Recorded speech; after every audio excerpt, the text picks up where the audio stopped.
everyone, and welcome to today's session. And I am Sagar Islalka, founder of Skill Key. और मैं Pune based हूँ and first of all मैं हर्षल और Shashi Dream foundation को उनका मैं थैंक यू बोलना चाहूँगा उनको कि उन्होंने ये अपॉर्चुनिटी दी मुझे कि मैं आप लोगों के साथ इंटरेक्ट कर सकूं और जो भी मेरे एक्सपीरियंसेस रहे हैं, जिस तरह से मैंने अपने आप को, अपनी पर्सनालिटी को चेंज किया है और अपने करियर में मैंने जितने भी उतार चढ़ाव देखे हैं, उसके बेसिस पे जो कुछ भी मैंने सीखा है उसे आप तक पहुंचाना और आपके साथ वो चीज़ें शेयर करने के लिए। So and I am amaze कि उन्होंने ये बहुत अच्छा इनिशिएटिव लिया है करियर काउंसलिंग टॉक सीरीज़ का, जहाँ पे मैं काफ़ी सारे अदर स्पीकर्स के को भी मैंने सुना है। तो अलग अलग डोमेन से स्पीकर्स ने अपनी अपनी इन्फॉर्मेशन, अपने अपने एक्सपीरियंसेस शेयर किए हैं। तो आई थिंक आज के जनरेशन के लिए पेरेंट्स, टीचर्स और स्टूडेंट्स या फिर जो पढ़ाई में पढ़ाई को लेकर थोड़े से कंफ्यूज हैं, अपने करियर को लेकर थोड़े से कंफ्यूज हैं, आई थिंक उनके लिए बहुत अच्छी अपॉर्चुनिटी है कि वो इस माध्यम के थ्रू अवेयरनेस भी होता है, प्लस काफ़ी सारी नई चीज़ें पता चलती हैं जब आप अलग अलग लोगों से करियर के बारे में, उनके सक्सेस स्टोरीज़ के बारे में जब आप सुनते हो तो कहीं ना कहीं आपको इंस्पिरेशन भी मिलता है। तो या thank you very much Harshal कि आपने सोचा कि मैं इस सीरीज़ का एक हिस्सा बनूं और सब लोगों के साथ अपने जो भी मैंने थोड़ा बहुत कुछ भी सीखा है, समझा है, वो मैं शेयर करूं। सो यस, तो शुरू करने से पहले मैं कुछ थोड़ा सा अपने बारे में बता दूं आपको। और जैसे मैंने बताया कि बेसिकली वैसे तो मैं महाराष्ट्र के नांदेड़ शहर से हूँ। मेरा सारा एजुकेशन वहीं से हुआ है और थैंकफुली मेरे पेरेंट्स भले ही वो पढ़े लिखे नहीं हैं, बट देन उन्होंने मुझे कॉन्वेंट स्कूल में डलवाया, एडमिशन करवाया। मेरी मॉम ने मुझे ऑलमोस्ट 9th स्टैंडर्ड तक पढ़ाया, दो वो कभी उन्होंने इंग्लिश नहीं पढ़ा था। बट आई थिंक कहते हैं कि जब आपको किसी चीज़ के लिए आप बहुत पैशनेट हो और आप बहुत उसे अच्छी तरीके से करना चाहते हो तो चीज़ें भी ऑटोमेटिकली आ जाती है। तो उसी सिलसिले से मैंने अपनी पढ़ाई कंप्लीट की। मैंने 11th-12th अपना इलेक्ट्रॉनिक्स में किया, क्योंकि शायद वहाँ पे एडमिशन्स नहीं थे बाकी स्ट्रीम्स के लिए, और जिस तरह के मेरे परसेंटेज थे उस हिसाब से ऑप्शन जो मेरे सामने बचा था वो इलेक्ट्रॉनिक्स था। एंड उसके बाद मैंने अपना ग्रेजुएशन कंप्लीट किया कंप्यूटर एप्लीकेशन में। तो मेरे बैच के टाइम पर उसे हम बीएससी कंप्यूटर एप्लीकेशन बुलाते थे और आज उसे बुलाया जाता है बीसीए। सो आई थिंक हमारे बैच के बाद से वो कोर्स का नाम चेंज हुआ है। तो कंप्यूटर एप्लीकेशन किया एंड जैसे हर एक स्टूडेंट की के लिए एक मैं कहता हूँ कौन बनेगा करोड़पति में जैसे पड़ाव होते हैं, उसी तरह से हर एक स्टूडेंट के लाइफ में भी ऐसे पड़ाव आते हैं कि भैया 10th के बाद क्या, 12th के बाद क्या, ग्रेजुएशन के बाद क्या, पोस्ट ग्रेजुएशन के बाद क्या। सो उसी तरह मेरे भी पास काफ़ी सारे ऐसे सवाल थे, क्या करना चाहिए, क्या नहीं करना चाहिए, किस तरफ जाना चाहिए। सो फॉर्चुनेटली मैंने इनफैक्ट ग्रेजुएशन से पहले भी काफ़ी बड़ा ट्विस्ट था मेरी लाइफ में। 12th के बाद इंजीनियरिंग करना था मुझे, and but then because of certain circumstances मैं इंजीनियरिंग में एडमिशन नहीं ले पाया। और बिकॉज ऑफ दैट एक हो जाता है कि अब क्या करना है। तो काफ़ी सारे लोगों ने मोटिवेट किया मुझे कि आप कॉमर्स एनरोल कर लीजिए, एंड साइंस का स्टूडेंट कॉमर्स में जा रहा है तो थोड़ा सा दिक्कत तो होना ही है। तो I enrolled myself for BCom course, and BCom के 2 महीने मैंने अटेंड किए। एक नांदेड़ शहर में काफ़ी वेल नोन कोचिंग सेंटर है।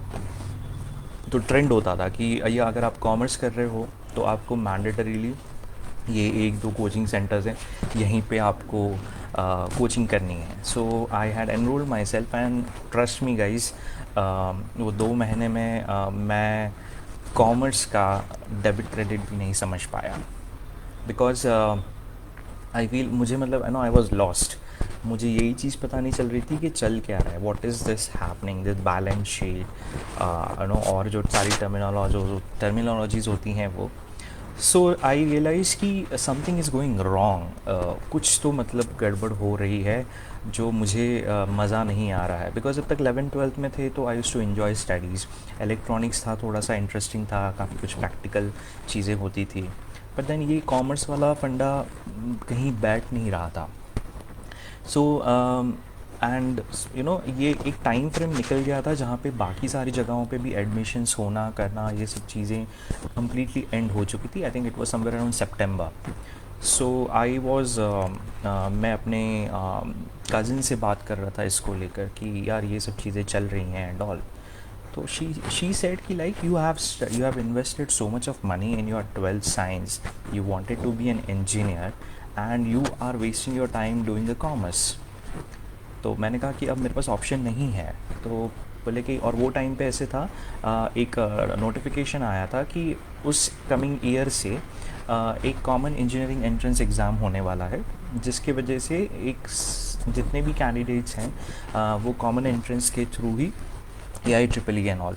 सो वो एंट्रेंस एग्ज़ाम के थ्रू आप इंजीनियरिंग में एडमिशन्स आपके मेरिट बेसिस पे आराम से मिल सकता है आपको. तो कहीं ना कहीं एक रे ऑफ होप दिखी मुझे. और या so I decided to drop my commerce education and मैंने अपना एडमिशन कैंसिल करवाया. और घर पे थोड़ा सा था, but then I explain them and I told them कि आई एम नॉट कंफर्टेबल और मुझे ये चीज़ें नहीं जम रही है और मुझे ये चीज़ मैं समझ नहीं पा रहा हूँ और आई थिंक मैं इसमें कुछ कर भी नहीं पाऊँगा. सो वो टाइम चलते गया, 1 महीना निकल गया घर पे बैठे बैठे. फिर लगा कि और मैं बाई क्या कहेंगे, as an interest I was a creative person, I am a creative person. So I use to design cards. तो जो पुराने वेडिंग कार्ड्स होते थे, इनविटेशन कार्ड्स होते थे, उनका मैं पोस्टमार्टम करता था और उन्हें एक नई शक्ल देता था, नया रूप देता था and I used to sell them. So वो एक चीज़ थी. तो मैंने कहा चलो जब तक कुछ और कर लिया जाए. एंड और वो जाता है कि सोसाइटी आपको जीने नहीं देती है. You know every second person comes across and said, अच्छा बेटा अभी आपने ड्रॉप कर दिया, अब आप क्या करोगे, यू नो अब आप क्या करोगे. ये एक ऐसा सवाल है जो कोई भी स्टूडेंट ईजियर वे में नहीं दे पाता. बिकॉज जब उसे ही पता नहीं है क्या चीज़ होने वाली है तो वो सामने वाले को कैसे बताए. तो एक मेरे लिए भी एक मेंटल टॉर्चर था कि यार एक कॉन्वेंट स्कूल का बंदा 12th इलेक्ट्रॉनिक्स कर लिया है, अच्छे ग्रेड्स के साथ है, आर्टिस्ट है, क्रिएटिव है, सोशलाइज करता है, इतना सब कुछ, ये आखिर कर क्या रहा है लाइफ में. सो बातों बातों में ये निकला कि माय कज़िन जिसने मुझे मोटिवेट किया था कॉमर्स को ड्रॉप करने के लिए, तो उसने कहा कि why don't you start tutoring, पढ़ाना क्यों शुरू, मतलब कुछ काम काज शुरू कर दो, पार्ट टाइम एक्सपीरियंस भी मिल जाएगा. तो एक होता है ना यंगस्टर्स में एक टशन होता है कि नहीं यार मैं ऐसे काम वाम ये सब चीज़ें नहीं करूँगा.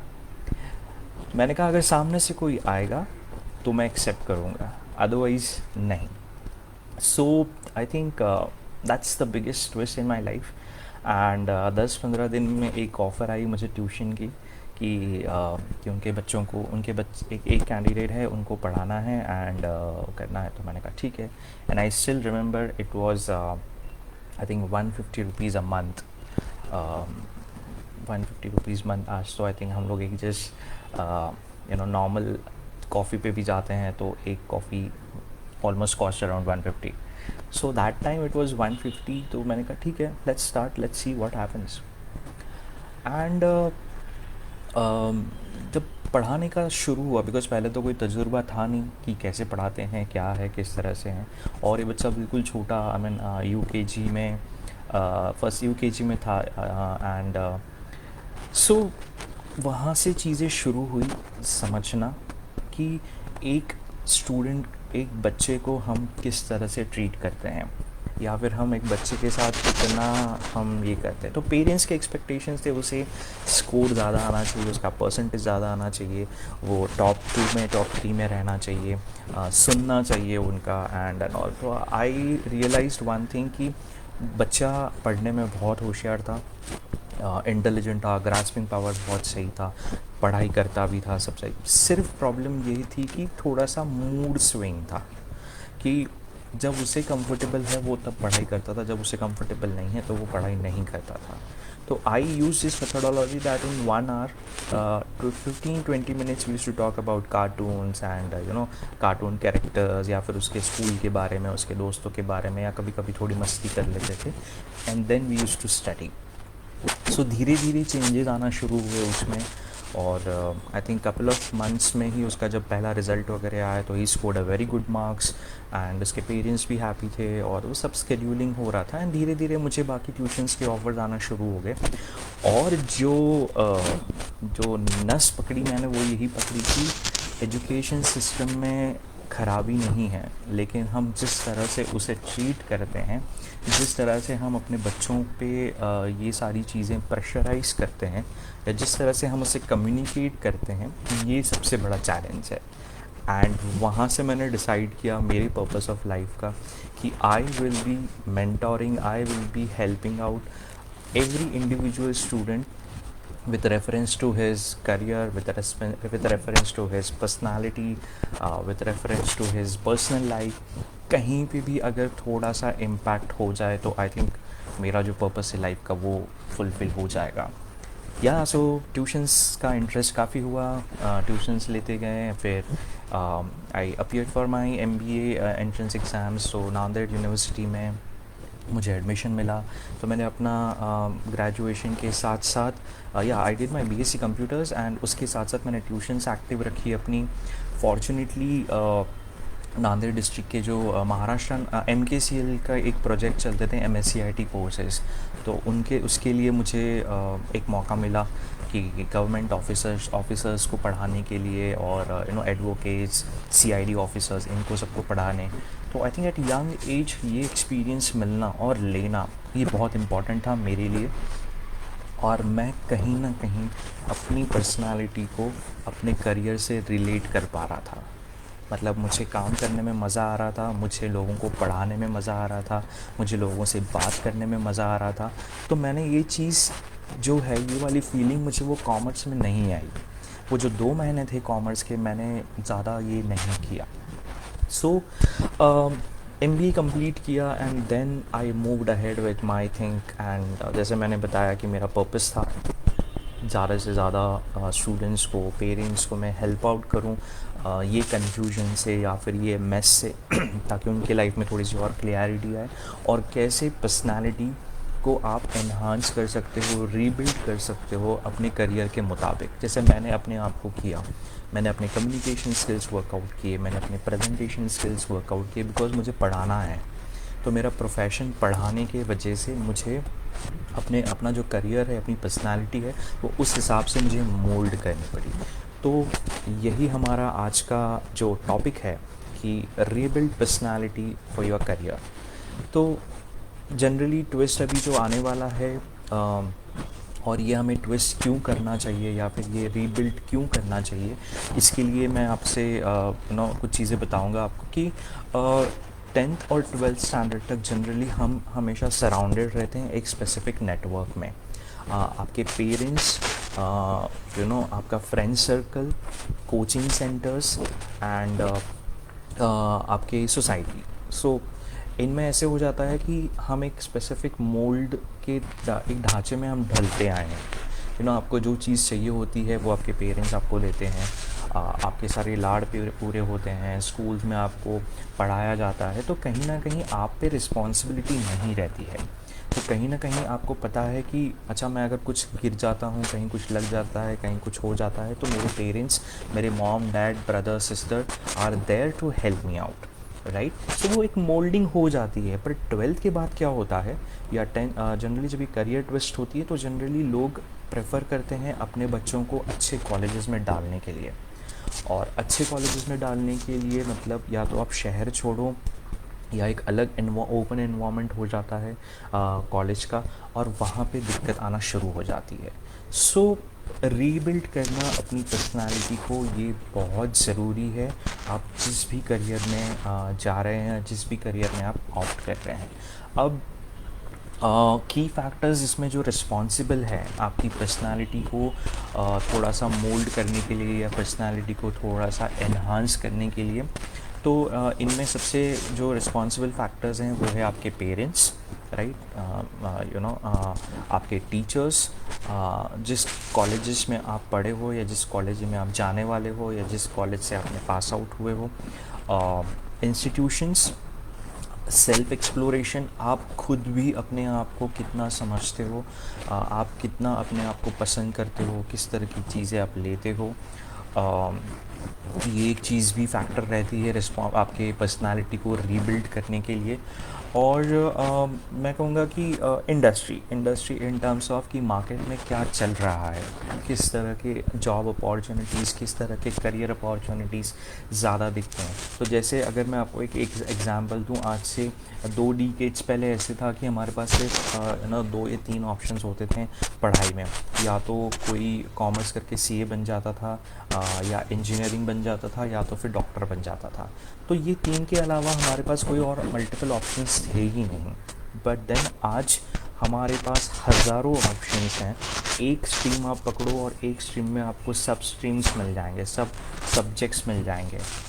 तो आई थिंक ये इंडस्ट्री एक्सप्लोर करने के वजह से भी या ये इंडस्ट्री को समझने के वजह से भी कहीं ना कहीं हमारी पर्सनालिटी में चेंजेस आ सकते हैं। और मैंने ये वर्ड रीबिल्ड इसीलिए यूज़ किया है कि हम बचपन से एक स्पेसिफिक मोड में आए हैं, हमारा मूड स्विंग्स, हमारे टैंट्रम्स, हमारा डिसीजन मेकिंग, हमारे पेरेंट्स, ब्रदर सिस्टर, इन सब से पैम्परिंग, ये सारी चीज़ें एक स्पेसिफिक वे में होते आई है। तो हमने बाहर की दुनिया देखी ही नहीं है, तो हम बिल्टअप हो के आए हैं, हमें बात करना आता है, सुनना आता है, हम पढ़ सकते हैं, कैसे जाना है, क्या जाना है, ये सब चीज़ें पता है। लेकिन क्या हमारा जो फ्यूचर करियर है उसके लिए हमारी पर्सनालिटी तैयार है क्या? तो मेरा जवाब रहेगा नहीं, राइट। इसीलिए हमें रीबिल्ड करना है। तो जो बना हुआ है उसे थोड़ा सा रिकंस्ट्रक्ट करो, थोड़ा सा चेंजेस लाओ, and you will flourish in that. So this is the objective, that why one should rebuild yourself. अब हम की फैक्टर्स मैंने जैसे बताया आपको कि पेरेंट्स हैं, तो क्या हो जाता है कि पेरेंट्स काफ़ी बार ऐसा भी होता है कि पेरेंट्स कम्युनिकेट नहीं करते हैं अपने बच्चों के साथ, या फिर बच्चे अपने पेरेंट्स के साथ कम्युनिकेट नहीं कर पाते हैं। हो सकता है फियर फैक्टर हो, या फिर काफ़ी सारे और चैलेंजेस आ सकते हैं। पेरेंट्स वर्किंग होंगे या फिर बड़े बिजनेसेस होंगे तो टाइम नहीं मिलता होगा शायद से। सो आई फील पेरेंट्स ने अगर अपने बच्चों के साथ थोड़ा सा इंटरेक्शन किया, थोड़ा सा समझने की कोशिश की, थोड़े से क्वेने किए, तो कहीं ना कहीं उनकी पर्सनालिटी थोड़ी सी इम्प्रूव होगी। मैं कहूँगा इम्प्रूव वर्ड इसलिए यूज़ कर रहा हूँ कि काफ़ी बार अंदर के अंदर बहुत सारी चीज़ें चलती रहती हैं बच्चों के, और वो ना बताने की वजह से या तो कैंडिडेट्स या तो स्टूडेंट्स आइसोलेट हो जाते हैं, इंट्रोवर्ट हो जाते हैं, शाय हो जाते हैं, कभी कभी अपने आप को इतना सप्रेस कर लेते हैं कि वो जल्दी से लोगों के साथ घुल मिल भी नहीं पाते हैं। तो अगर पेरेंट्स अपने बच्चों से बात करेंगे या उनसे वो कुछ क्वेश्चन आंसर्स के फॉर्म में कुछ पूछेंगे, उनको कुछ पूछिए, उनसे कुछ सुनिए, तो कहीं ना कहीं उनका हेजिटेशन थोड़ा सा कम होगा और उनके माइंड में जो क्लैरिटी आनी चाहिए या जो कन्फ्यूजन है वो कहीं ना कहीं थोड़ा सा कम होगा। इसलिए पर्सनालिटी में हम जनरली, हमारे यहाँ पे कहावत भी होती है कि आपकी परवरिश कैसी है, उस हिसाब से आपको लोग अज्यूम करते हैं या लोग जज करते हैं या फिर आपके बिहेवियर को एनालाइज करते हैं। हम संस्कार की बात करते हैं, हम कल्चर की बात करते हैं, वैल्यू की बात करते हैं। तो ये सारी चीज़ें हमारे 4 दीवारों में से ही शुरू होती है। तो जिस तरह से हम अपने बच्चों की परवरिश करेंगे, और परवरिश में का मतलब ये नहीं है कि सिर्फ उन्हें अच्छा खाना दे दो, अच्छे कपड़े दे दो, अच्छा घूमना फिरना दे दो, बट परवरिश के में मेरे हिसाब से परवरिश ये भी होनी चाहिए कि उन्हें आप इंडिपेंडेंट बनाओ, उन्हें कहीं ना कहीं थोड़ा सा हेल्प करो अपने आप को एक्सप्लोर करने के लिए। उन्हें कहीं ना कहीं ये रियलाइज़ करवाओ कि रिस्पॉन्सिबिलिटी क्या होती है, डिसीजन मेकिंग क्या होता है, कितनी फ्लेक्सिबिलिटी उन्हें रखनी पड़ेगी अपने करियर को लेके, अपने आगे के लाइफ को लेके। तो ये कोई मिराकल नहीं है कि आप एक्सपेक्ट करोगे कि ओके एक बार बच्चा कॉलेज में चले जाएगा या फिर कंप्लीट कर लेगा या जॉब लग जाएगी तो खुद ब खुद वो चीज़ें सीख लेगा। नहीं, आई थिंक राइट एज होती है जब आप थोड़ा सा, बच्चे समझदार हो जाते हैं, थोड़ा सा उन्हें चीज़ों को समझने की अंडरस्टैंडिंग आ जाती है। तो डेफिनेटली पेरेंट्स, ब्रदर, सिस्टर और मे भी हो सकता है उनके रिलेटिव्स में अगर कोई कोई है तो आप उन्हें, अपने बच्चों को थोड़ा सा पुश करिए, थोड़ा सा उनकी पर्सनालिटी में चेंजेस आना शुरू हो सकते हैं और बच्चों को प्रॉब्लम नहीं होगी आगे। तो फर्स्ट की फैक्टर था पेरेंट्स। सेकेंड है कॉलेजेस। अभी जनरली 11th 12th जो होता है वो काफ़ी प्रेशराइज वाला होता है, बिकॉज लोगों के हिसाब से, कॉलेजेस के हिसाब से वो काफ़ी इम्पॉर्टेंट ईयर है जहाँ से बच्चे ट्विस्ट एंड टर्न लेते हैं। इंजीनियरिंग हो गया, मेडिकल हो गया या फिर और कोई स्ट्रीम हो गया। तो आई थिंक कॉलेजेस भी अगर rather than just focusing on the subject और ओनली द टेक्निकल एस्पेक्ट्स, बच्चों के कहीं ना कहीं पर्सनालिटी को एनहांस करने के लिए चीज़ें होनी चाहिए, कुछ ऐसे एक्टिविटीज़ भी होनी चाहिए जहाँ से बच्चों का थोड़ा सा मोराल अप हो, थोड़ा सा वो मोटिवेटेड फील करे, थोड़े से वो खुले, अपने आप को थोड़ा सा ओपन अप करें। तो कॉलेजेस काफ़ी हद तक रिस्पॉन्सिबल होती हैं पर्सनालिटी में चेंजेस लाने के लिए। और मैं स्टूडेंट्स को भी यही कहूँगा कि आपकी अगर कॉलेज, काफ़ी सारे कॉलेजेस ये एक्टिविटीज़ करते भी हैं, तो आप जिन भी कॉलेजेस में हो और ये आपको अपॉर्चुनिटी मिलती है तो प्लीज़ उसे यूटिलाइज़ करिए। जो भी हो, आपके कल्चरल फेस्ट होते होंगे, स्पोर्ट्स एक्टिविटी होते होंगे, वर्कशॉप्स होते होंगे, सेमिनार्स होते होंगे, आप उसमें हिस्सा लीजिए, उसमें इन्वॉल्व लीजिए एक्टिविटीज़ में। सो कहीं ना कहीं 1 2 3% वाइज बढ़ते बढ़ते आपकी सोच में, आपके अप्रोच में और आपके कॉन्फिडेंस लेवल में ज़रूर फ़र्क आएगा। And I assure you for this कि ये सारी एक्टिविटीज़ से डेफिनेटली आपके पर्सनैलिटी में चेंजेस आएंगे।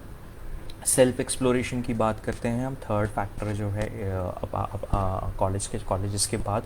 तो एक्सप्लोरेशन में होता है काफ़ी बार 11th 12th में बोलो या फिर 12th के बाद भी जो हैं बच्चे एक स्पेसिफ़िक रूटीन में रहते हैं, एक स्पेसिफ़िक चीज़ में ही रहते हैं कि पढ़ाई कर लिया, ट्यूशन्स कर ली, टीवी देख लिया, लाइफ ख़त्म। मैं कहूँगा इवन आप 11th 12th में भी हो तो आप कहीं ना कहीं थोड़े से अपने इंटरेस्ट को एक्सप्लोर करो।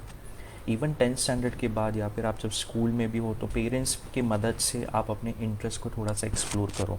ड्राइंग है, स्केचिंग है, सिंगिंग है, कुकिंग है, अलग आर्टिस्टिक वे है, गार्डनिंग है, कॉइन कलेक्शन है। आई थिंक बहुत सारे ऑप्शंस हमारे पास अवेलेबल है, लेकिन हमें कहीं ना कहीं वो सेल्फ एक्सप्लोरेशन करना पड़ेगा। रीडिंग है, राइटिंग है, ब्लॉग्स हैं, कैलीग्राफी आर्ट है, डिजिटल आर्ट है, ग्राफिक्स हैं, काफ़ी सारी चीज़ें हैं, स्टोरी राइटिंग है, स्टोरी टेलिंग है, वॉइस ओवर है। तो काफ़ी सारी चीज़ें हैं जहाँ पे बच्चे थोड़ा कुछ एक्सप्लोर कर सकते हैं, उन्हें जिसमें भी इंटरेस्ट आता हो।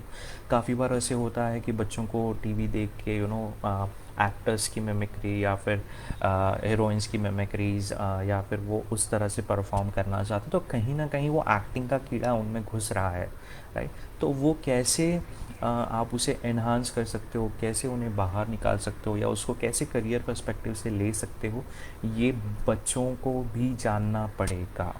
सेल्फ एक्सप्लोरेशन में यही होता है कि हम खुद अपने इंटरेस्ट को थोड़ा अपने आप को बताएं और अपने पेरेंट्स से वो एक्सप्रेस करें कि पापा मम्मी या फिर भैया भाभी, मुझे स्केचिंग मैं कर रहा हूँ तो मुझे स्केचिंग में कुछ करना है, या फिर मुझे राइटिंग में कुछ करना है, मुझे कुछ ब्लॉग्स लिखने, ब्लॉगिंग में मुझे कुछ लिखना करना है, कंटेंट राइटिंग में मुझे कुछ करना है, स्केचिंग में कुछ करना है, मुझे स्पोर्ट्स में कुछ करना है, डांस में कुछ करना है, सिंगिंग में कुछ करना है। जो भी आपको ऐसा मज़ा आता हो करने के लिए वो चीज़ को आप एक्सप्रेस करो, उसे हम कहेंगे सेल्फ एक्सप्लोरेशन। ठीक है, तो जब आप एक्सप्रेस करोगे तो उसके ज़रिए निकलेंगे, उसके रूट्स निकलेंगे, उसके वेज निकलेंगे, उसके ऑप्शंस निकलेंगे, राइट। एंड फिर बात करते हैं हम इंडस्ट्री की, कि उसके पहले ये सारी चीज़ें करने का मतलब यही होता है कि कहीं ना कहीं आप अपनी पर्सनालिटी को आपके करियर से या आपके शौक़ से जोड़ रहे हो। क्योंकि जो काम में आपको इंटरेस्ट नहीं है, जिस काम में आप जिस काम को आप पसंद नहीं कर रहे हो वो आपकी पर्सनालिटी से एग्जैक्टली अगेंस्ट में जाएगी और वहाँ पे आप अच्छी तरीके से परफॉर्म नहीं कर पाओगे। आप काम करोगे, हो सकता है वो चीज़ आप कर भी लो, लेकिन जो आपका मेन पावर रहेगा वो पावर को आप वहाँ पे एनकैश नहीं कर पाओगे। तो सेल्फ एक्सप्लोरेशन के साथ साथ क्या होता है, आप जब आप कोई स्पेसिफिक स्किल भी निकलती है, ठीक है, या कोई स्पेसिफिक आर्टिस्टिक अप्रोच भी निकलता है, तो वहाँ आपकी पर्सनालिटी भी उसी डायरेक्शन में जाती है। एक सिंपल एग्जांपल, आपको कोई स्केच बनाना है, तो स्केच बनाने के लिए आपके पास कलर्स हैं, पेपर्स हैं, राइट, लेकिन स्केच उतारने के लिए आपके दिमाग में जो है वो बत्ती जलनी चाहिए, बल्ब जलना चाहिए। तो आपने पेंसिल लिया, आपने कुछ सोचा चलो मैं पहले पेड़ उतार लेता हूँ, तो थिंकिंग प्रोसेस जो है आपका वो पावरफुल होते जाता है, आपका इमेजिनरी वर्ल्ड आपका एक्टिव हो जाता है और आप सोचना शुरू कर देते हो कि मैं और क्या बेटर बना सकता हूँ और क्या अच्छा बना सकता हूँ, क्या इंक्लूड कर सकता हूँ इसमें। This is what is enhancing your personality और rebuilding your thought process for your personality. चीज़ें सोचने का जो हमारा जो ब्रेन है वो एक्टिव रहना चाहिए, और वो एक्टिव तभी रहेगा जब आप उसमें कुछ फीड करोगे, कुछ इनपुट करोगे। तो जितना आप सोचोगे, जितना क्रिएटिवली आप बाहर कलर्स के माध्यम से, पेंसिल के माध्यम से, पेपर पे चीज़ें निकालोगे, उतना आपकी पर्सनैलिटी स्ट्रॉन्ग होते जाएगी, राइट। इंडस्ट्री के बारे में जब हम बात करें तो जैसे मैंने बताया, पहले था हम 3-4 ऑप्शंस देखते थे, आज हमारे पास ढेर सारे ऑप्शंस हैं। एंड अभी जिस तरह से आज I was just reading today in the morning कि जिस तरह से एजुकेशन सिस्टम में चेंजेस आए हैं, जो नया रेवोल्यूशन आया है, I think thanks to Modi ji and the entire educational panelist, जिन्होंने ये कदम उठाया है to bring a change in the education system.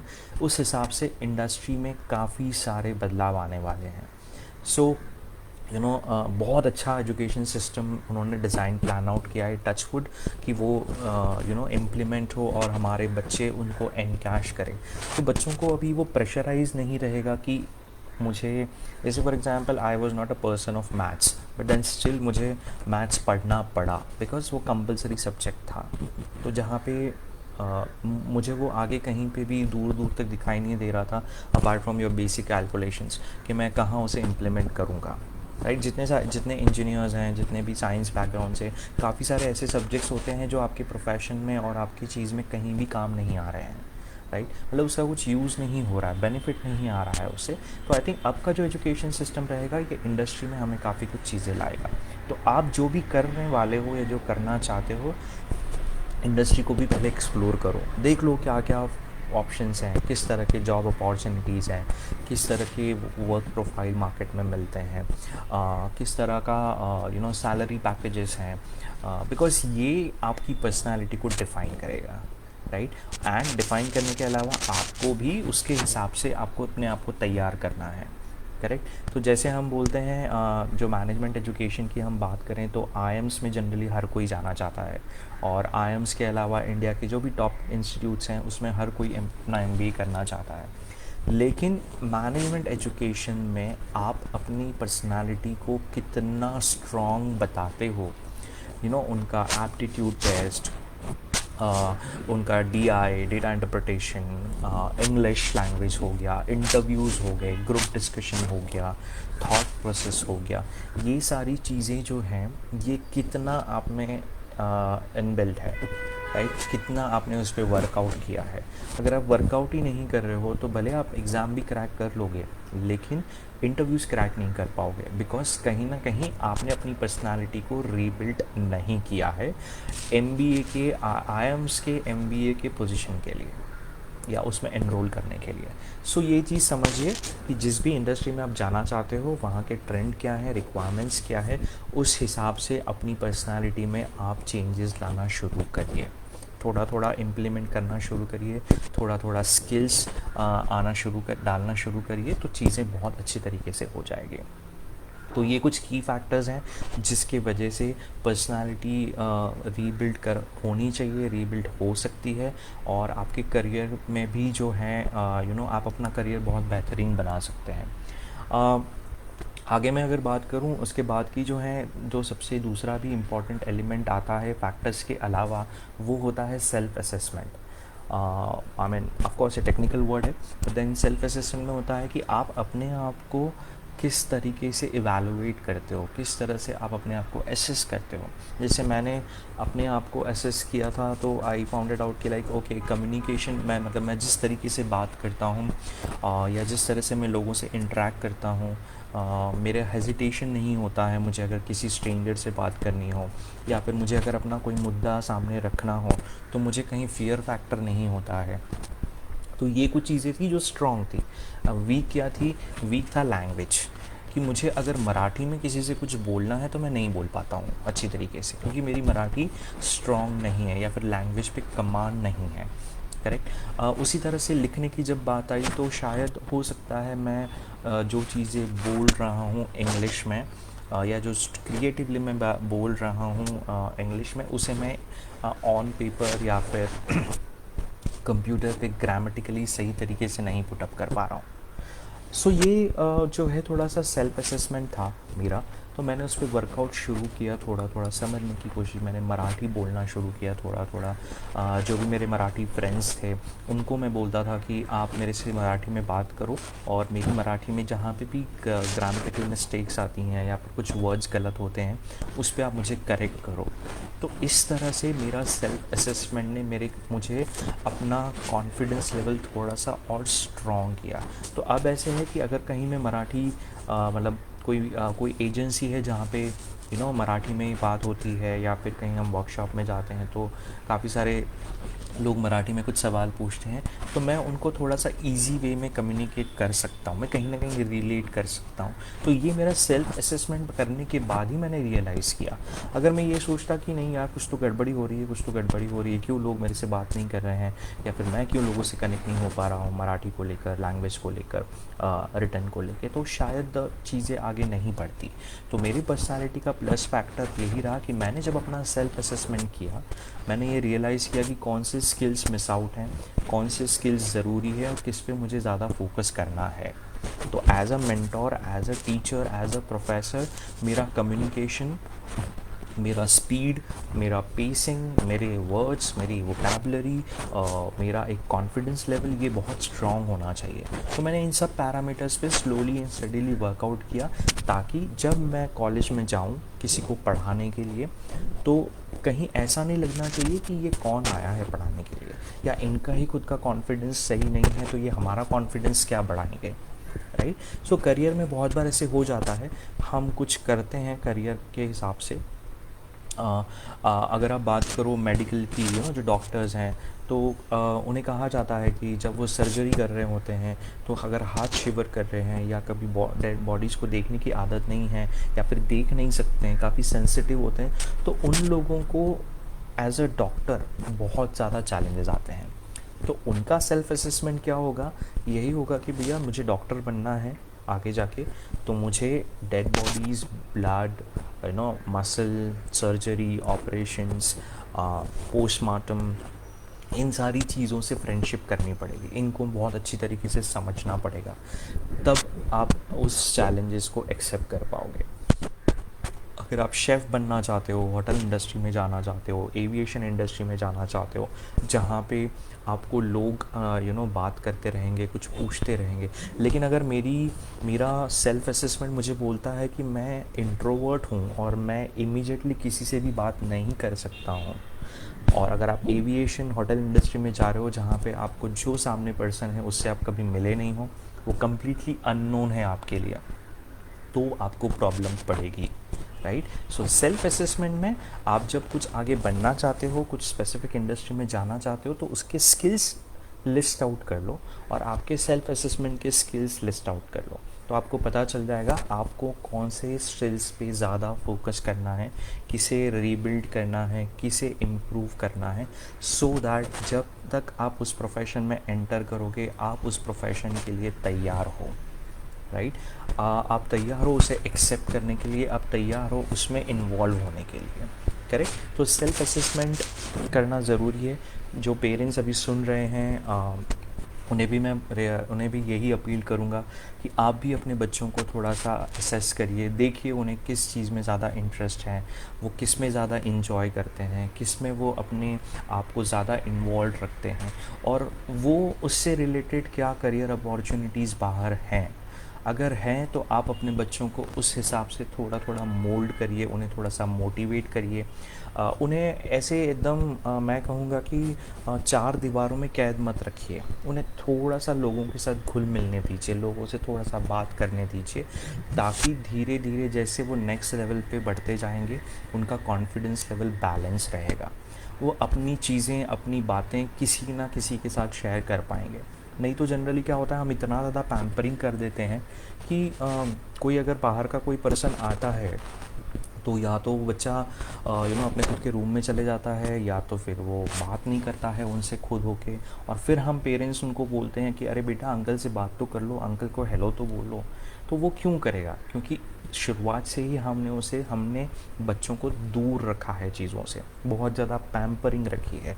तो आई थिंक पर्सनालिटी रीबिल्ड करने में ये सारी चीज़ें काफ़ी इम्पॉर्टेंट हैं। और जो आफ्टर ट्वेल्थ के हैं, जो ग्रेजुएशन में अभी भी हैं, तो वो भी लोग अपने आप को सेल्फ असेस करें, फिगर आउट कर लें कौन सी स्किल्स ज़रूरी हैं जिनके वजह से उनको प्रमोशन मिले, जो जिन हायर स्टडीज़ के लिए जाना है तो क्या रिक्वायरमेंट रहेगी वहाँ पे। Apart from degrees and certification, rest of the things are also more important. तो ये चीज़ है। एंड तो ये एक बार आपका बेस तैयार हो जाने के बाद मैं कहूँगा कि मैं पूछना चाहूँगा कि क्या हम रेडी हैं किक स्टार्ट करने के लिए अपना करियर। तो अगर किक स्टार्ट करना ही है अपना करियर, तो क्या चीज़ें होती हैं उसमें। मैं तीन चीज़ें बताऊंगा यहाँ पर जो आपके करियर को किक स्टार्ट करने के लिए हेल्प करेगी। तो हमने पहले जो डिस्कशन किया वो ये किया कि पर्सनालिटी पे वर्कआउट करना है, रीबिल्ड पे ज़्यादा फोकस करना है, जो ऑलरेडी चीज़ें हैं उसी को थोड़ा सा पॉलिश करके थोड़ा सा अप फ्रंट लाइए, और कहीं ना कहीं अपने करियर से उसे कनेक्ट करने की कोशिश करिए। अब ये तो तैयारी हो गई हमारी बेस की, ठीक है, हमने सारे इंग्रेडिएंट्स तो तैयार कर लिए। अब हमें मेन रेसिपी बनानी है। अब रेसिपी बनाने के लिए हम हमेशा से अच्छे प्रोडक्ट्स चूज़ करते हैं, अच्छे यूटेंसिल्स यूज़ करते हैं। हम मेक श्योर करते हैं कि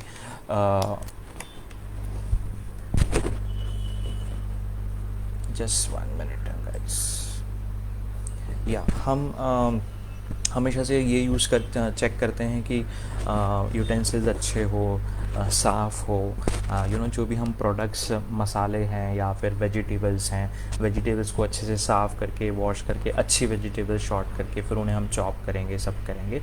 एंड हम इंग्रेडिएंट्स सारे प्रॉपरली रेडी करने के बाद ही हम रेसिपी बनाना शुरू करेंगे, वो भी स्टेप बाय स्टेप।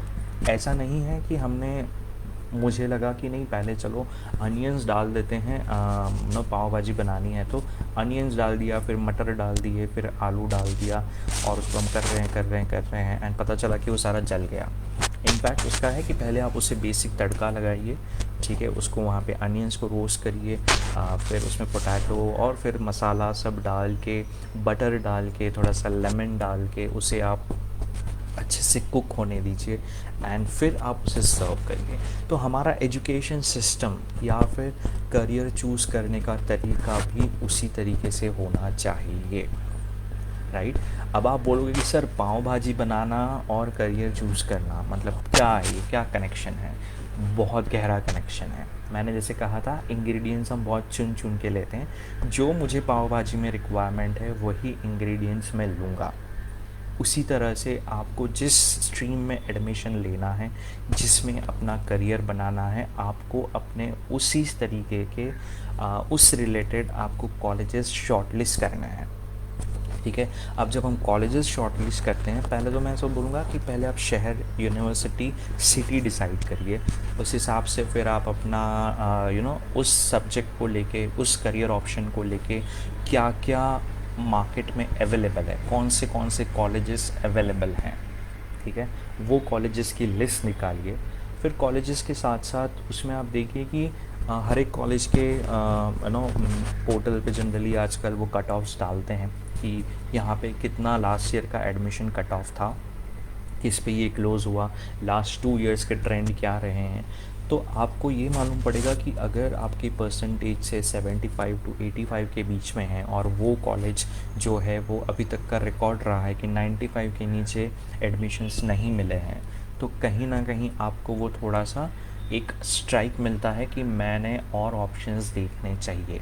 मैं ऐसे नहीं कहूँगा कि उसे ट्राई मत करिए, लेकिन साइमल्टेनियसली ऐसे भी ऑप्शंस देखिए जहाँ पे आपके इस परसेंटेज के बेसिस पे कहाँ चांसेस हैं आपको एडमिशन लेने के। करेक्ट। तो जिस तरह से हम अच्छे आलू सेलेक्ट करेंगे उसी तरह से हम अच्छे कॉलेजेस भी शॉर्टलिस्ट करेंगे। अब अच्छे कॉलेजेस की डेफिनेशन ये होती है कि एक है उसका आप कोर्स सिलेबस कंटेंट ये चेक करिए कि अगर मैं चाहता हूँ, मुझे अगर से फॉर एग्ज़ाम्पल मुझे बीबीए करना है, राइट, और मैनेजमेंट सब्जेक्ट से रिलेटेड है, तो मुझे पता होना चाहिए कि इस स्पेसिफिक कॉलेज में बीबीए के कोर्स में सिलेबस में क्या क्या इंक्लूडेड है, क्या क्या एक्टिविटीज़ कॉलेज करवाती है बीबीए को रिलेटेड लेके। तो इनके एग्ज़ाम पैटर्न कैसे होते हैं, इनका सेमेस्टर पैटर्न कैसे होता है, इनका इवैल्यूएशन कैसे होता है। फिर दूसरा है उनके फैकल्टी मेंबर्स कैसे हैं, मतलब लाइक आई मीन टू से हर एक के पोर्टल पे लिखा हुआ होता है कि 10 साल का एक्सपीरियंस है, 15 साल का एक्सपीरियंस है, पीएचडी होल्डर्स हैं, कॉरपोरेट से हैं, विजिटिंग फैकल्टीज़ हैं, और ये सारी डिटेल्स चेक करिए। तो इससे भी कहीं ना कहीं हमें थोड़ी सी कनेक्टिविटी मिलती है कि नहीं, जो पढ़ाने वाले लोग हैं या यहाँ पे जो पढ़ाएंगे, जो ये सब्जेक्ट्स पढ़ाने वाले हैं, ये सारे एक्सपीरियंस मेंटोर्स हैं या एक्सपीरियंस फैकल्टीज़ हैं। ठीक है। फिर आता है प्लेसमेंट, जो I think most of us का फोकस एरिया प्लेसमेंट पे रहता है कि भैया अगर कोई इंस्टीट्यूट प्लेसमेंट दे रही है, मेरे हिसाब से मुझे ऐसे लगता है there is no terminology which should exist called as 100% placement. अगर उस कैंडिडेट में जिसने एडमिशन लिया है, ठीक है, वो अगर कैंडिडेट सही तरीके से कैपेबल है ही नहीं, बिलो एवरेज है, एडमिशन तो चलो ले लिया, पढ़ाई में बिलो एवरेज है और उसमें वो उसने स्किल ही डेवलप नहीं किए, तो उसे प्लेसमेंट कैसे मिलेगा, राइट। सो इंस्टीट्यूट्स जो है वो 100 प्लेसमेंट को इस तरह से लीजिए। मैं कहूँगा जो भी स्टूडेंट्स है, जो भी पेरेंट्स है, 100% प्लेसमेंट का मतलब ये होता है कि कॉलेज आपको पूरी तरीके से सपोर्ट करेगी कंपनीज़ को लाने के लिए भी और आपको जॉब के लिए अप्रोच करवाने के लिए भी। फाइनली इंटरव्यू तो स्टूडेंट को ही देना है, इंटरव्यू क्रैक भी उसी को करना है, जॉब का एक्सेप्टेंस भी उसी को करना है, राइट। तो ये 100% प्लेसमेंट के जो फंडा है इस पे ज़्यादा फोकस ना करना, क्योंकि आप अपने आप को जितना अच्छी तरीके से पॉलिश करोगे उतने बेटर अपॉर्चुनिटीज़ आपके लिए क्रिएट होंगे। तो 100% प्लेसमेंट के लेवल पे ही सिर्फ इंस्टीट्यूट चूज़ करना, ये कहीं ना कहीं थोड़ा सा इनजस्टिस होगा। तो मैं चाहूँगा आप ओवरऑल सिनेरियो चेक करिए, ठीक है, कि कितने कंपनीज़ आई हैं। अभी जैसे मैंने बोला बीबीए के लिए एनरोल कर रहे हैं, तो बीबीए से रिलेटेड, मैनेजमेंट से रिलेटेड कितने जॉब कंपनीज़ आई थी जिन्होंने बीबीए से रिक्रूट किया है। और फिर अगेन बीबीए में भी है कि कौन से ज़्यादा स्ट्रीम के लिए आए हैं, मार्केटिंग के लिए हैं, फाइनेंस के लिए हैं, जनरल मैनेजमेंट के लिए हैं, एचआर के लिए हैं, आईटी के लिए हैं। तो इससे क्या होता है, आपको समझ में आता है कि अगर कॉलेज ने 100 कंपनीज़ का लिस्ट डाला है, 100 में से 15 कंपनीज़ हैं एचआर के लिए, 20 कंपनीज़ हैं फाइनेंस के लिए, और बाकी की सारी जो कंपनीज़ हैं वो है मार्केटिंग के लिए। इसका मतलब ये है कि मार्केटिंग का पुल ऑफ ज़्यादा है, मार्केटिंग की जो अपॉर्चुनिटीज़ हैं वो ज़्यादा आ रही हैं। सो मुझे थोड़ा सा ये हेल्प आउट करेगा अपने करियर को, मैं कहूँगा करियर के साथ साथ अपने कॉलेज को चूज़ करने के लिए। तो अप्रोप्रिएट कॉलेज चूज़ करने का तरीका यही है, आप पहले जिस भी स्ट्रीम में जाना चाहते हो, जिस भी सब्जेक्ट को लेना चाहते हो, उसका कोर्स मटेरियल पूरा समझें, डिटेल। आजकल हर यूनिवर्सिटी पे पोर्टल पे सिलेबस मेंशन किया हुआ रहता है, कॉलेज के इस पे मेंशन किया हुआ रहता है, आप पढ़िए। सब्जेक्ट के टाइटल से थोड़ा सा गूगल करिए अगर कोई सब्जेक्ट के बारे में आपको पता नहीं चल रहा है तो। वो चाहे भले इंटीरियर डिज़ाइनिंग का हो, आर्किटेक्ट का हो, food industry, food and beverages का हो, होटल इंडस्ट्री है, एविएशन इंडस्ट्री है, बीकॉम है, बीबीए है, एमबीए है, बीसीए है, मल्टीमीडिया है, ग्राफिक्स है, एनिमेशन है, अकाउंटिंग, फाइनेंस एंड अकाउंटिंग से रिलेटेड काफ़ी सारे कोर्सेज हैं, डिजिटल मार्केटिंग है। तो ये सारी चीज़ें, कंटेंट राइटिंग है। तो इन सारी चीज़ों का जब आप सिलेबस पढ़ोगे तो आपको पता चलेगा कि इसमें क्या क्या इंक्लूडेड है।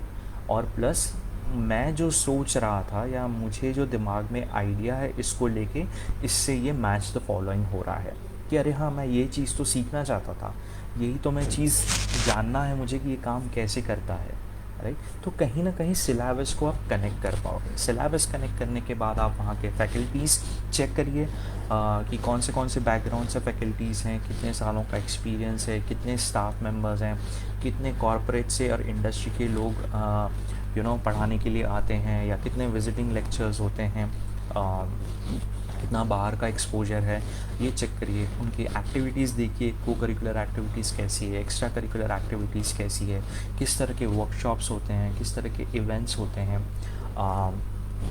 किस तरह का प्लेटफॉर्म कॉलेज देती है बच्चों को अपनी पर्सनालिटी को हाईलाइट करने के लिए। अपार्ट फ्रॉम कल्चरल फेस्ट तो ठीक है, अभी एक ट्रेंड है, परंपरा है, मैं कहूँगा कि पिछले कई सालों से, कई सदियों से वो चलते आ रही है। लेकिन apart from that, what are various platforms जो कॉलेज प्रोवाइड कर रही है। जैसे काफ़ी सारे कॉलेजेस में होते हैं, फोरम्स बनते हैं, एक सोशल एक्टिविटी के लिए कोई फ़ोरम बनता है, सीएसआर एक्टिविटीज़ के लिए फ़ोरम्स बनते हैं, बिज़नेस फ़ोरम्स बनते हैं, हम पेप टॉक्स के लिए एक फ़ोरम बनता है जहाँ पे बच्चे जो हैं बाहर के स्पीकर्स को बुलाते हैं, वही कोऑर्डिनेट करते हैं, वही इंटरव्यूज़ लेते हैं और वही इंटरेक्शन करके वो मेंटोर्स के थ्रू बातचीत करवाते हैं। तो आई थिंक ये काफ़ी सारे ज़रिया होते हैं जहाँ पे आप भी एज अ स्टूडेंट आप बाहर के वर्ल्ड के साथ कनेक्ट करते हो या ब्रांड्स के साथ कनेक्ट करते हो। सो ये चीज़ें चेक करना ज़रूरी है। प्लेसमेंट्स में कंपनीज आप चेक करिए, उनके पैकेजेस चेक करिए, और अगर आपको कुछ कन्फ्यूजन होता है, कुछ डाउट होता है, तो आप डेफिनेटली इंस्टीट्यूट में कॉल कर सकते हो। अगर आपके सिटी में ही है, आपके प्रेमाइसेस में ही है, तो आप जाके पर्सनली विज़िट करके आइए, देखिए आइए क्लासरूम्स कैसे हैं, लाइब्रेरी कैसी है, उनका एजुकेशन पैटर्न कैसा है, क्या फॉलो करते हैं, क्या नए टेक्नोलॉजी, नए टूल्स यूज़ किए हैं, प्रोजेक्टर्स यूज़ होते हैं, ऑडियो विजुअल्स यूज़ होते हैं। एक आधे कोई फैकल्टी से आप बात करिए, अगर पॉसिबल होता है कोई अलुमनाई से कनेक्ट हो सकते हैं उसी स्ट्रीम से रिलेटेड, तो अलुमनाई से कनेक्ट करने के लिए आप रिक्वेस्ट करिए, उनसे बात करिए, उनका क्या एक्सपीरियंस रहा ये कोर्स में, क्या उन्होंने चीज़ें सीखी, या फिर जब वो यहाँ से पढ़ के बाहर निकले तो क्या चैलेंजेस फेस किए, ताकि वो चैलेंजेस को आप ध्यान में रख के आप जब पढ़ाई कर रहे हो तब आप वर्कआउट कर पाओ, राइट। सो कॉलेज सेलेक्ट करना बहुत इम्पॉर्टेंट, मैं कहूँगा एक अच्छा प्रोसेस है, इंटरेस्टिंग प्रोसेस है, और ये आपको अपनी मंजिल तक पहुँचाने में काफ़ी हद तक मदद करता है। सही कॉलेज रहना, सही सब्जेक्ट चूज़ करना, सिलेबस को ओवरव्यू करना, फैकल्टी मेंबर्स, स्टाफ को एक बार ओवरव्यू करना, प्लेसमेंट्स चेक करना, कंपनीज चेक करना, कॉलेज के साथ इंटरेक्शन करना, ताकि ये भी समझ में आएगा कि कॉलेज का विजन मिशन क्या है। जो वहाँ के डायरेक्टर्स हैं, एचओडीज़ हैं, प्रिंसिपल है, उनसे आप जाके मिलिए, पूछिए कि किस तरह का डेवलपमेंट और हो सकता है या करना चाहिए, क्या स्कोप है इस करियर में, राइट। तो इस तरह से आपको एक तो लर्निंग मिलेगी, एक आई ओपनर होता है, और प्लस समझ में आता है कि क्या मेरे बच्चे में या फिर मुझ में as a individual student, do I have a capability of taking up this course, or do I have a ability to handle this pressure, right. तो अगर वो है तो डेफिनेटली आप अकॉर्डिंगली दूसरे कॉलेज के साथ उसे कंपेयर करिए, एक चार्ट शीट बनाइए, एंड फिगर इट आउट, क्या प्रोज हैं, क्या एडवांटेजेस हैं, क्या कॉन्स, चैलेंजेस हैं। यहाँ पे एक और एक चीज़ भी मैं कहना चाहूँगा कि बहुत बार ऐसे हो जाता है, पेरेंट्स का थोड़ा सा कंफर्ट जोन होने की वजह से वो बोलते हैं कि देखो जो भी पढ़ना है करना है वो यहीं कर। मैं कहूँगा कि इसे आप थोड़ा सा एक सेकेंडरी पे डालिए। आई कैन अंडरस्टैंड काफ़ी सारे पेरेंट्स के चैलेंजेस होंगे, फाइनेंशियली हो सकता है, सपोर्ट के हिसाब से भी हो सकता है, लेकिन अगर अच्छी कॉलेज मिल रही है जो शायद कहीं थोड़ी सी दूर है या कोई दूसरे शहर में है, और सब चीज़ें अगर सही हैं, जा रही हैं, तो आई थिंक उसे वहाँ पे पढ़ने के लिए वो अपॉर्चुनिटी देनी चाहिए। बिकॉज़ जब बच्चा बाहर निकलता है पढ़ने के लिए तो काफ़ी कुछ वो अपने आप सीखता है, अपने आप को वो काफ़ी अच्छी तरीके से ढलता है।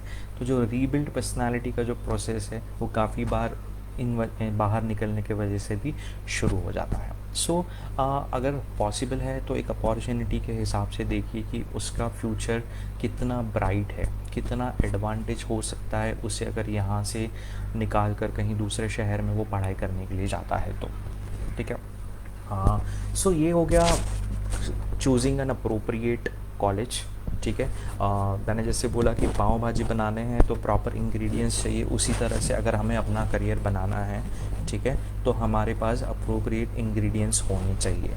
तो जिनको मैं जब ब्लेंड करूं तब उसमें एक स्वाद आए, उसमें एक फ्लेवर बने, उसमें एक मज़ा आए खाने में। तो उसी तरह से आपका करियर भी बहुत सही रहेगा अगर आपने इंग्रेडिएंट्स, आपने सही कॉलेज, सही तरह का प्लेटफॉर्म चूज़ किया है अपनी पढ़ाई करने के लिए।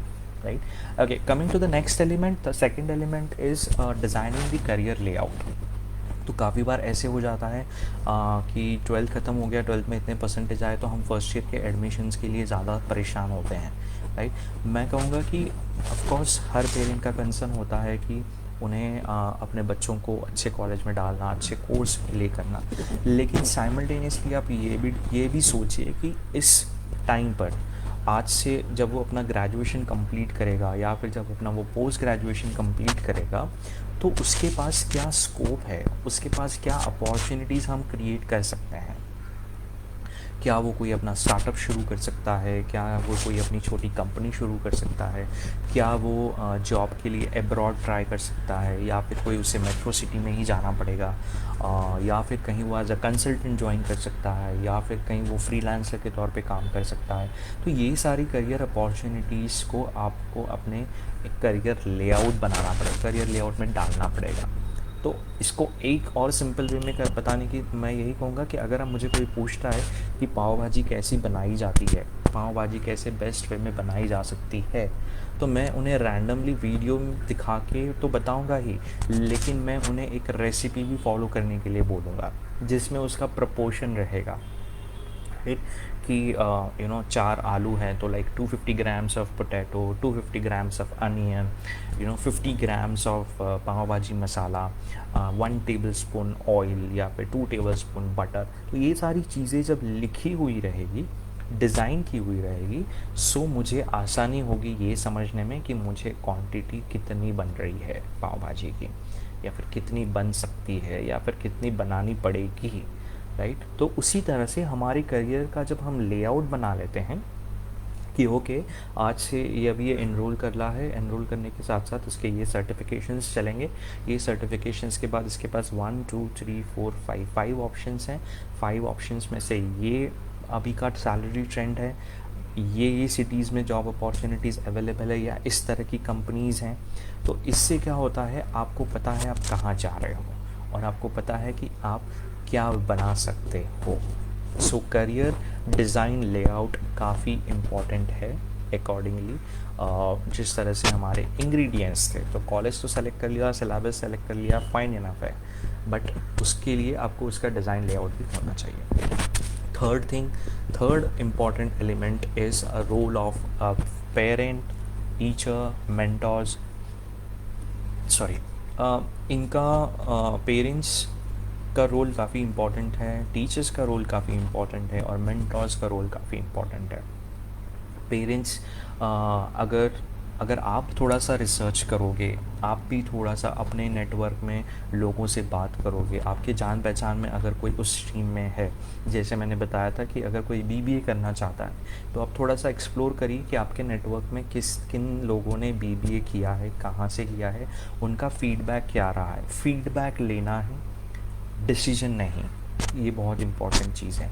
हम जनरली क्या करते हैं कि ओके मेरे अंकल के लड़के ने इस इंस्टीट्यूट से किया है और बहुत अच्छा इंस्टीट्यूट है और उसे 10 लाख का पैकेज मिला है, लेकिन वो अंकल का बेटा बहुत स्ट्रॉन्ग था, पढ़ने में मेरिट था, ओवरऑल कॉन्फिडेंस बहुत स्ट्रॉन्ग था उसका, आउट ऑफ बॉक्स सोचता था, हर एक कॉलेज के एक्टिविटीज़ में उसने पार्टिसिपेट किया है, इन्वॉल्व लिया है, इंटरव्यूज़ बहुत अच्छे से क्रैक किए बिकॉज उसका सेल्फ कॉन्फिडेंस काफ़ी स्ट्रॉन्ग था, पब्लिक स्पीकिंग में वो बहुत एक्सपर्ट था। तो उसकी स्किल्स, उसकी पर्सनालिटी बहुत सपोर्टिव थी उसे 10 लाख का पैकेज देने के लिए। क्या आपके बच्चे में भी ये स्किल सारी हैं, या फिर कहीं ना कहीं आपको वो रिफ्लेक्ट होती है? तब आप उसे वहाँ पे उसके साथ कंपेयर करने के लिए सोचिए। सो ये कंपैरिजन हो सकता है, चलो प्लेसमेंट्स अच्छे हैं, कम इंस्टीट्यूट एफर्ट डालती है, ये समझने के लिए आप फीडबैक लीजिए।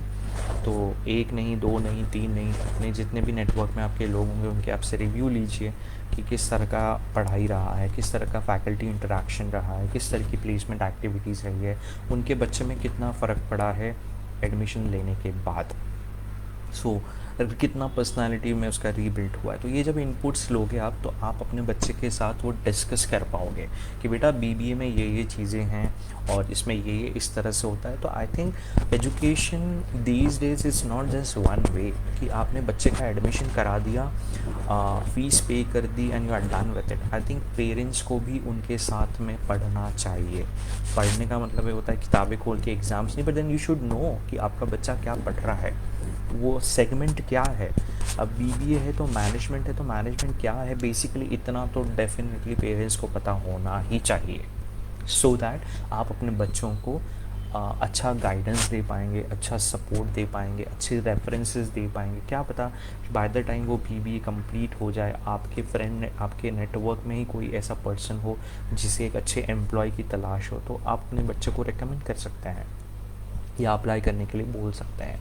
तो पेरेंट्स डेफिनेटली प्लीज़ मैं रिक्वेस्ट करूँगा कि आप भी थोड़ा सा रिसर्च करिए, इंडस्ट्री इनसाइट चेक करिए।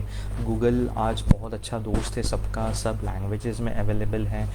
वॉइस की टेक्नोलॉजी तो आपको टाइप करने नहीं भी जमता है, तो अगर आप वॉइस के थ्रू भी कुछ पूछते हैं तो वो चीज़ें वहाँ पे इंफॉर्मेशन आपको मिल जाएगी, राइट। एंड इसके बाद पेरेंट्स के अलावा टीचर्स, तो जो स्कूल टीचर्स हैं या 11th-12th में जो टीचर्स रही हैं आपको पढ़ाने के लिए, या ग्रेजुएशन में जो आपकी टीचर्स रही हैं, तो टीचर्स भी जो हैं अपने बच्चों को, क्योंकि टीचर्स ऐसे पर्सन्स हैं जिनके साथ बच्चा मैक्सिमम टाइम स्पेंड करता है अपार्ट फ्रॉम पेरेंट्स। तो टीचर को पता होता है कि ये बच्चे में क्या अच्छी खूबी है, इसे ये कहाँ ज़्यादा एक्टिव रहता है, ये किस तरह से चीज़ों को करता है, या फिर ये बात क्यों कम करता है, या फिर इसका इन्वॉल्वमेंट कौन सी एरिया में कम है। तो टीचर भी स्टूडेंट्स को पेरेंट्स के साथ डिस्कस करके हेल्प आउट कर सकती है उस बच्चे को अपनी पर्सनालिटी को रीबिल्ड करने के लिए, by giving feedback, by giving suggestions, by giving providing available inputs.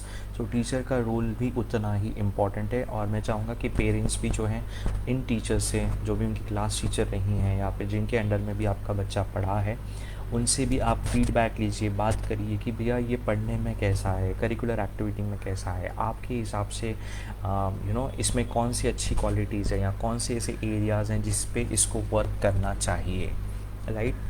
सो ये चीज़ें हैं। एंड मेंटोर्स डेफिनेटली मैं सजेस्ट करूँगा, अगर आप कंफ्यूज हैं एंटायरली, आपके पास रिसोर्सेज नहीं है, आपको पता नहीं चल रहा है, बच्चे को पता नहीं चल रहा है, पेरेंट्स को पता नहीं चल रहा है, तो आई थिंक मेंटोर्स वाला फंडा, या मैं कहूँगा लाइफ कोचेस हैं, करियर काउंसलर्स हैं, एजुकेशनल कंसल्टेंट्स हैं, इनके साथ आप बातचीत करिए, राइट।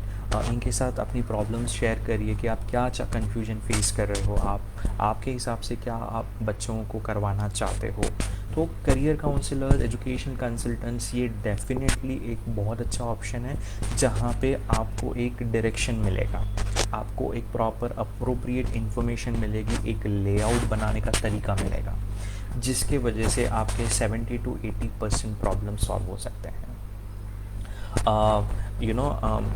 अभी ये जो ट्रेंड है, या फिर मैं कहूँगा कि हमारे कल्चर में, एजुकेशन सिस्टम में पूछना, ये चीज़ के लिए कभी वैल्यू दी ही नहीं जाती है, हमेशा से हमें चुप कराया जाता है। सो आई फील कहीं ना कहीं पेरेंट्स ये चीज़ को भी समझें कि जब तक आप किसी से पूछोगे नहीं, और आई थिंक एजुकेशन कंसल्टेंट से या करियर काउंसलर से बात करने से इसका मतलब ये नहीं होता कि आपका बच्चा मंद है, या आप थोड़े से कम पढ़े लिखे हो, या फिर कहीं ना कहीं थोड़ा सा कोई नेगेटिव इम्पैक्ट आएगा कि 4 लोग क्या बोलेंगे कि करियर काउंसलर के पास जा रहे हैं तो ज़रूर इनके बच्चों में कुछ तो प्रॉब्लम होगा। बिल्कुल ऐसा नहीं है। मैं कहूँगा कि जितने भी लोगों ने अभी तक करियर काउंसलर के साथ बात करके, एजुकेशनल कंसल्टेंट के साथ बात करके अपने बच्चों का करियर डिस्कस किया है, I am sure most of them have felt a successful, उन्होंने बहुत अच्छे डिसीजंस लिए हैं अपने बच्चों के लिए। तो ये चीज़ काफ़ी हेल्प करेगी आपके बच्चों के करियर के लिए।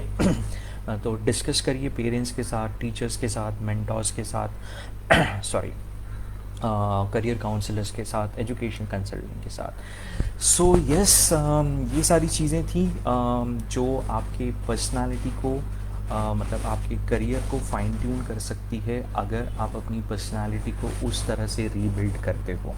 और रीबिल्ड पर्सनालिटी तभी हो पाएगी जब जो भी चीज़ें मैंने आपको बताई, to sum up, parents, education system, education, colleges, industry insights, self assessment, ये चीज़ों को थोड़ा सा आप समझिए, थोड़ा सा कम्युनिकेशन करिए अपने पेरेंट्स के साथ, मेंटर्स के साथ, टीचर्स के साथ इंटरेक्शन करिए, फीडबैक लीजिए।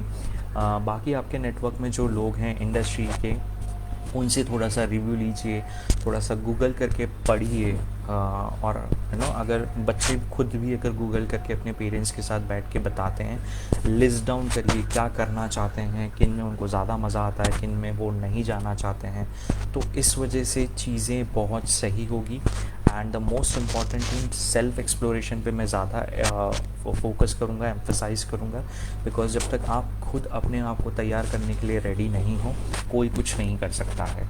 सो आपकी पर्सनालिटी तभी रीबिल्ड हो पाएगी जब आप अपने आप को एक्सप्लोर करोगे, एक आपको डायरेक्शन मिलेगा, एक करियर ऑप्शन मिलेगा, और उस करियर को लेके क्या रिक्वायरमेंट है और आपके पास अभी क्या है, ये जब मैच द फॉलोइंग जब छुड़ेगी, तब पर्सनालिटी के साथ साथ आपके करियर में भी आप फ्लरिश करोगे। So this is what I wanted to share today. और यही ऑब्जेक्टिव था, और यही ऑब्जेक्टिव के साथ जो मैंने भी अपना इनिशिएटिव शुरू किया है स्किल की के नाम से, कि हर किसी को जो है ताला खोलने के लिए चाबी की ज़रूरत पड़ती है, और हर ताले की एक अलग चाबी होती है, एक यूनिक चाबी होती है।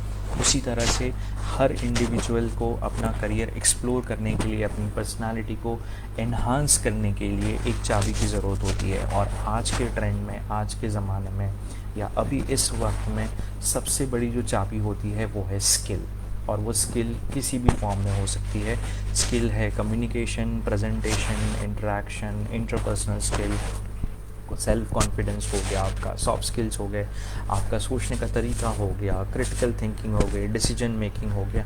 यही सारे एलिमेंट्स जो है आपकी पर्सनालिटी को, आपके करियर को हमेशा से बैलेंस करके रखेंगे, और आप हर कोई वो अपॉर्चुनिटी का ताला खोल पाएंगे अगर आप अपने आप को अच्छी तरीके से समझते हैं, अच्छी तरीके से अपने स्किल्स पे वर्क करते हैं, और आगे अपना जो भी लाइफ में आप बनना चाहते हो उसकी बेसिक प्लानिंग थोड़ी सी सही तरीके से करते हैं। So this is what I have to share.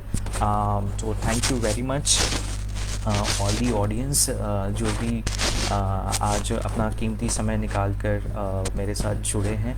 और thanks to Shashi Dream Foundation, thanks to Harshal and the entire team for taking up this initiative. और अगर किसी भी तरह का आपको हेल्प चाहिए हो, किसी भी तरह के इनपुट चाहिए हो, तो प्लीज़ आप कनेक्ट कर सकते हैं। और मैं कोशिश करूँगा कि मेरे एंड से जितनी भी चीज़ें हो सकती हैं, जिस तरह का भी हेल्प मैं आपको दे पाऊँ या इन्फॉर्मेशन दे पाऊँ, वो मैं देने की कोशिश करूँगा। So with this, I will sign off for the day, and wishing you all a very bright future. Stay home, stay safe, stay healthy and fit and fine. Thank you very much.